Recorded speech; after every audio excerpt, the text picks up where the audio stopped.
It's time for a Torry story about John Witherspoon. So what's the inside scoop? How does he know everyone? Undercover brother? That means he knows all about it. I bet he's got a lot of great stories. I trust him. He brought me a finger. This guy knows his So he's got a Torry story about John Witherspoon. John Witherspoon, man, the last time I saw him was at the Black Godfather premiere, the documentary, man. And he had myself and Bill Bellamy and Craig Robinson just dying about a show he had done. And it was some young comics on stage. And I guess they were supposed to do, 10 or 15 minutes apiece. So he was in his dressing room relaxing. And then they came, knocked on the door. I was like, John, you up? He's like, you up? The other fella just went off. And they were like, they got booed. They got booed off stage. And John would always, man, was always good with the advice. We did a movie called Ride years ago. He and Cedric the Entertainer played these bus drivers, man. And we had the script. And, you'll be reading the script, but then he and John would just ad-lib.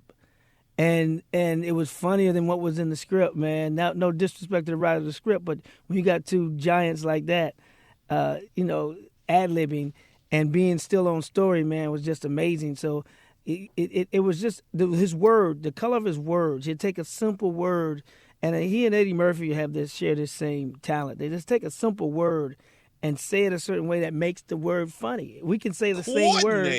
Yeah, coordinate, and it's just who would put that combination together like that? And people don't know John was one of the early writers of the Richard Pryor Show. Richard Pryor had a sketch show in the '70s, and he was not only a writer, he was also a performer on that show, and was quite an athlete. Played basketball at the Comedy Store with David Letterman. He boycotted the Comedy Store because the Comedy Store was treating comics, really bad and wasn't paying them, and he refused to step foot into the Comedy Store.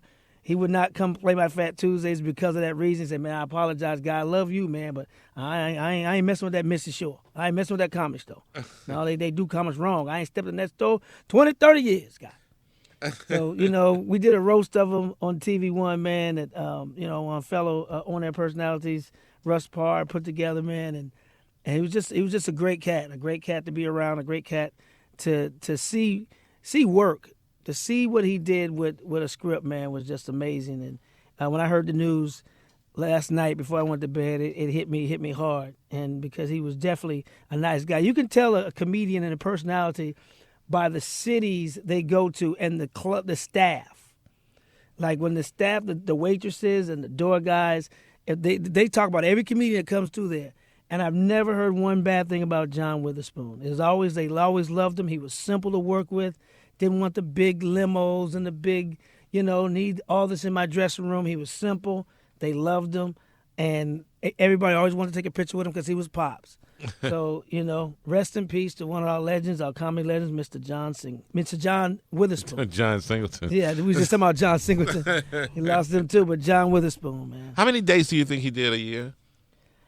I heard up to like maybe 200, man. Yeah, I mean, he said he was an interview. I just recently heard him say that he was doing like 200 and that he was tired. Yeah, at my age, I do about 300 shows a year, and I'm tired. And people don't understand the toll it takes. Just packing your bags and going through the airport and flying on the plane and then getting up to do press. Well, you're OCD. It's a good lesson to have. It's a good problem to have. Yeah. So I'm not complaining, just explaining. But to do that year after year after year, after a while, it does there are wear and tear on your body. Yeah.